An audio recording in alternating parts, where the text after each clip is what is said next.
जय हिंद। स्वागत है आप सभी का top 10 daily current affairs series में। आज 22 अप्रैल है और आज भी हम रोज की तरह 10 सबसे महत्वपूर्ण प्रश्नों पर चर्चा करेंगे जिनका संबंध रोज के समसामयिक विषयों से होता है। तो जिससे पहले हम पहले प्रश्न पर चले, हम देख लेते हैं कल के वीडियो के अंत में जो पूछा गया प्रश्न था उसका आंसर क्या है। तो प्रश्न है कि विश्व होम्योपैथी दिवस कब मनाया जाता है। तो इसका आंसर होगा 10 अप्रैल। तो इसका आंसर काफ़ी लोगों ने बहुत अच्छा दिया है। अर्जुन सिंह और संगीता, काजल राजपूत, पूनम गौतम, इन सब ने जो है अच्छा आंसर दिया। रानी भाटी जी ने भी अच्छा आंसर दिया है।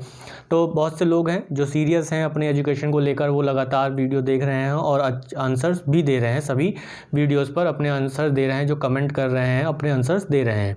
तो इसी के साथ ही चलते हैं आज के अपने पहले प्रश्न पर। तो आज का हमारा जो पहला प्रश्न है वो यह है कि टिहरी झील जिसके किनारे पर एक साहसिक खेल संस्थान खोला गया है किस राज्य में है।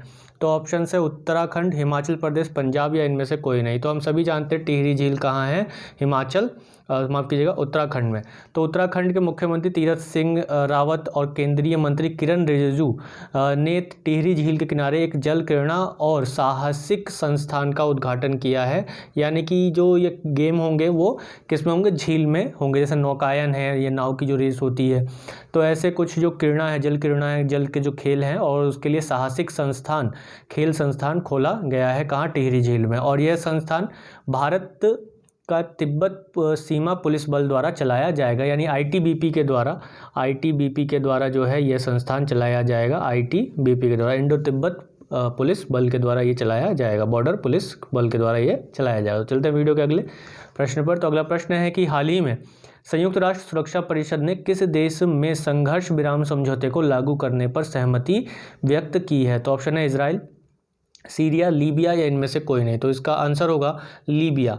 तो लीबिया में अभी संयुक्त राष्ट्र सुरक्षा परिषद ने, यूनाइटेड नेशन सिक्योरिटी काउंसिल ने लीबिया में 6 महीने पुराने युद्ध विराम समझौते को लागू करेगी। और लीबिया पिछले कुछ वर्षों से राजनीतिक संकट में रहा है और 2011 में यहाँ के तानाशाह मुअम्मर गद्दाफी को हटाने के बाद लीबिया 10 साल के राजनीतिक अराजकता के बाद दिसंबर में चुनावों की ओर बढ़ रहा है। यानी कि दिसंबर में जो है लीबिया में चुनाव करवाए जाएंगे। तो यूनाइटेड नेशन सिक्योरिटी काउंसिल यानी कि संयुक्त राष्ट्र सुरक्षा परिषद, ये एक महत्वपूर्ण अंग है किसका, यूनाइटेड नेशन का, यानी संयुक्त राष्ट्र का एक महत्वपूर्ण अंग है। और इसका उद्देश्य सदस्य देशों के बीच शांति व्यवस्था को स्थापित करने के लिए कार्य करना है।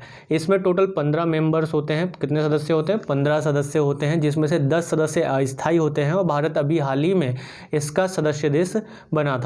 तो 15 मेंबर्स होते हैं जिसमें से 5 स्थायी सदस्य होते हैं। तो इसका मुख्यालय कहाँ है, इसका मुख्यालय जहाँ पर यूनाइटेड नेशन का है वहीं है, वाशिंगटन डीसी में। तो चलते हैं वीडियो के अगले और महत्वपूर्ण प्रश्न पर।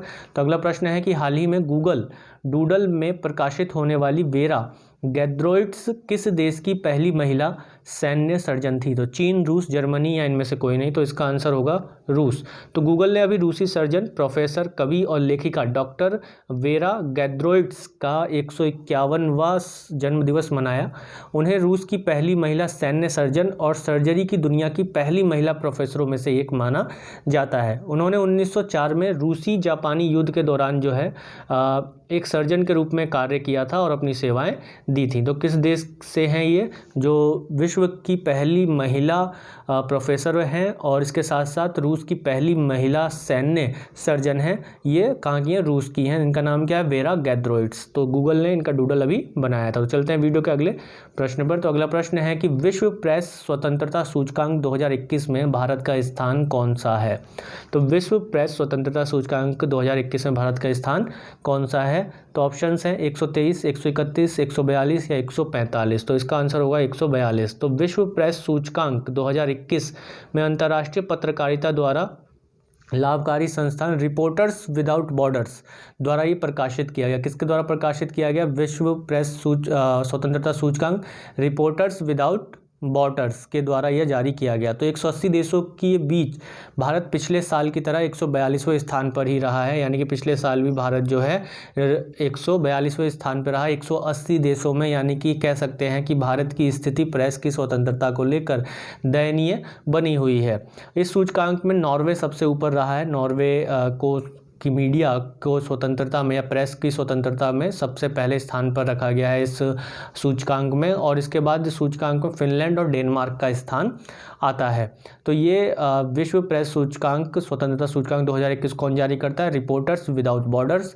और ये इसमें भारत का स्थान कौन सा है? भारत का स्थान 142वां है। तो चलते हैं वीडियो के अगले और एक और महत्वपूर्ण प्रश्न पर कि ब्लू नेचर अलायंस जो हाल ही में खबरों में था किस क्षेत्र से जुड़ा हुआ है? वन संरक्षण, मृदा संरक्षण, महासागर संरक्षण या ओजोन संरक्षण से? तो इसका आंसर होगा महासागर संरक्षण से। तो अगले 5 वर्षों में महासागर के 18 मिलियन वर्ग किलोमीटर की रक्षा और संरक्षण के लिए एक नई वैश्विक समुद्री पहल शुरू की गई है जिसका नाम क्या है? ब्लू नेचर अलायंस के रूप में जिसे जाना जा रहा है। इसका नेतृत्व जो राष्ट्रीय सरकार है, स्थानीय समुदाय, स्वदेशी लोगों, वैज्ञानिकों और शिक्षाविदों के साथ कई परोपकारी संगठन जो एनजीओ हैं उनके द्वारा किया जाएगा। यानी कि इसका उद्देश्य क्या है कि जो 18 मिलियन वर्ग किलोमीटर का जो क्षेत्र है, किसका? समुद्री क्षेत्र जो अलग अलग देशों की सीमाओं के आसपास के क्षेत्र हैं, वो उनकी जिम्मेदारी इस अलायंस में या इस गठबंधन में उन लोगों को जोड़ा जाएगा, उन देशों को जोड़ा जाएगा जिनकी सीमाएं महासागरों से लगती हैं, और उनको इसलिए प्रेरित किया जाएगा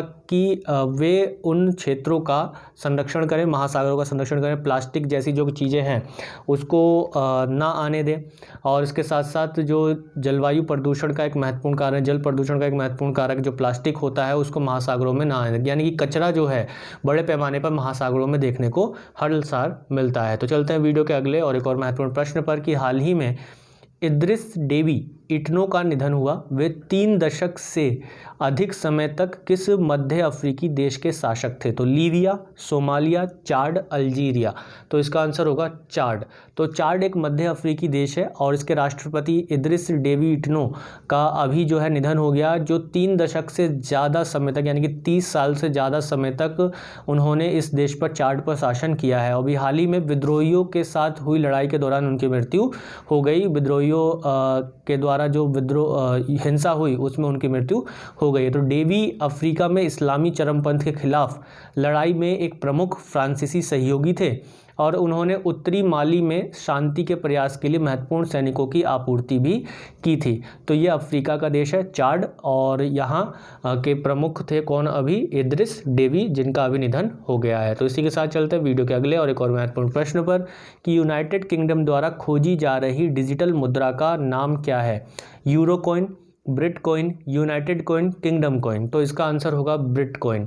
तो अभी ब्रिट कॉइन को खोजा जा रहा है या ब्रिट कॉइन का निर्माण किया जा रहा है एक क्रिप्टो करेंसी के रूप में, यानी कि जो डिजिटल मुद्रा है, डिजिटल मुद्रा के रूप में ब्रिट कॉइन को खोजा जा रहा है, जो कि यूनाइटेड किंगडम की एक नई डिजिटल मुद्रा बनाने की संभावना की तलाश रहा है, जिसे ब्रिट कॉइन कहा जा रहा है। बैंक ऑफ इंग्लैंड और ट्रेजरी एक केंद्रीय बैंक डिजिटल मुद्रा के लाभों का आकलन करने के लिए एक साथ काम करने के लिए तैयार हैं, और बैंक ने कहा है कि नई मुद्रा घरों और व्यवसायों द्वारा उपयोग के लिए डिजिटल पैसा का एक नया रूप होगा। यानी कि इस डिजिटल करेंसी की खोज जो ब्रिट कॉइन है वो किसके द्वारा? यूनाइटेड किंगडम के द्वारा की जा रही है, इसको शुरू किया जाएगा। इससे पहले चीन एक ऐसा देश है जिसने अपने यहाँ डिजिटल मुद्रा को मंजूरी दे दी है, वहाँ का जो केंद्रीय बैंक है उसने मंजूरी दे दी है। लेकिन इसके बाद अब देखा जा रहा है कि यूनाइटेड किंगडम भी डिजिटल मुद्रा को खोज रहा है और उसका नाम क्या दिया गया है? ब्रिट कॉइन नाम दिया गया। तो ब्रिट कॉइन किस देश की डिजिटल मुद्रा हो सकती है? होगी यूनाइटेड किंगडम की होगी। तो चलते हैं वीडियो के अगले और एक और महत्वपूर्ण प्रश्न पर कि पृथ्वी दिवस कब मनाया जाता है? पृथ्वी दिवस तो 20 अप्रैल, 21 अप्रैल, 22 अप्रैल या 23 अप्रैल। यानी कि 22 अप्रैल को प्रति वर्ष जो है पृथ्वी दिवस मनाया जाता है। और इस वर्ष पृथ्वी दिवस का जो थीम है वो क्या है? Restore our earth. Restore our earth जो है इसका इस बार का थीम है। तो 1969 में पर्यावरण पर यूनेस्को सम्मेलन में जॉन मैककोनेल द्वारा पृथ्वी दिवस औपचारिक रूप से प्रस्तावित किया गया था, जिसके बाद 1970 से इसको हर साल मनाया जाता है। तो किसके द्वारा आयोजित किया जाता है पृथ्वी दिवस? यूनेस्को के द्वारा आयोजित किया जाता है। तो यूनेस्को जो कि एक यूनाइटेड नेशन का एक महत्वपूर्ण अंग है, संयुक्त राष्ट्र का एक महत्वपूर्ण अंग है। तो 22 अप्रैल के बाद से ये दिवस जो है हर साल 22 अप्रैल को हर साल ये दिवस जो है 22 अप्रैल 1970 के बाद हर साल ये दिवस जो है 193 देशों से अधिक द्वारा मनाया जाता है और पृथ्वी दिवस नेटवर्क द्वारा विश्व स्तर पर समारोह का समन्वयन किया जाता है। यानी कि इसके लिए समारोह जो बनाया जाता है पृथ्वी दिवस नेटवर्क, अर्थ डे नेटवर्क एक संगठन है जिसके द्वारा इसका आयोजन इसके लिए जो समारोह है उसका आयोजन किया जाता है। इस दिन क्या होता है कि जो इलेक्ट्रॉनिक उपकरण हैं उसको बंद करके, जैसे कि आपने सुना होगा कि रात को एक समय में जो है लाइट ऑफ करके 5 मिनट के लिए ये दिखाया जाता है कि पृथ्वी पर जो ऊर्जा के संसाधन है उसको संरक्षित रखना, उसके लिए पृथ्वी दिवस का एक आयोजन किया जाता है। यानी कि लाइट को बंद कर देना हर साल ये पृथ्वी दिवस के दिन ही किया जाता है। तो चलते हैं वीडियो के अगले और एक और महत्वपूर्ण क्वेश्चन पर कि हाल ही में नासा के एक लघु रोबोट हेलीकॉप्टर इंजेनुइटी ने किस ग्रह पर सफल टेक ऑफ और लैंडिंग की है? तो शुक्र, मंगल, शनि या इनमें से कोई नहीं।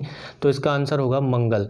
तो अभी हाल ही में नासा के एक लघु रोबोट हेलीकॉप्टर इंजेनुइटी, ये क्वेश्चन ऐसे ही पूछ सकता है कि इंजेनुइटी जो है वो किस देश का या किस अंतरिक्ष एजेंसी का लघु रोबोट है जिसने मंगल पर सफल टेक ऑफ या और लैंडिंग की है? तो वह नासा का है, संयुक्त राज्य अमेरिका का।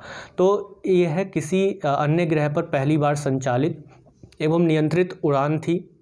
इससे पहले किसी और देश ने या किसी और देश के हेलीकॉप्टर या कहा जाए लघु रोबोट हेलीकॉप्टर ने किसी भी ग्रह से नियंत्रित उड़ान नहीं भरी है। तो पृथ्वी पर ऐसा पहली उड़ान का संचालन जो है 1903 में राइट्स ब्रदर ने अब उत्तरी कैरोलिना के किटी हॉक में प्रदर्शित किया था। यानी कि पृथ्वी पर अगर देखा जाए तो पृथ्वी पर जो हेलीकॉप्टर बने या फिर कहा जाए कि जो एरोप्लेन बने, जिसके लिए हम जानते हैं कि इसको राइट ब्रदर्स को जानते हैं, जो 1903 में उड़ान भरी थी पहली बार, जो कि पृथ्वी पर हुआ।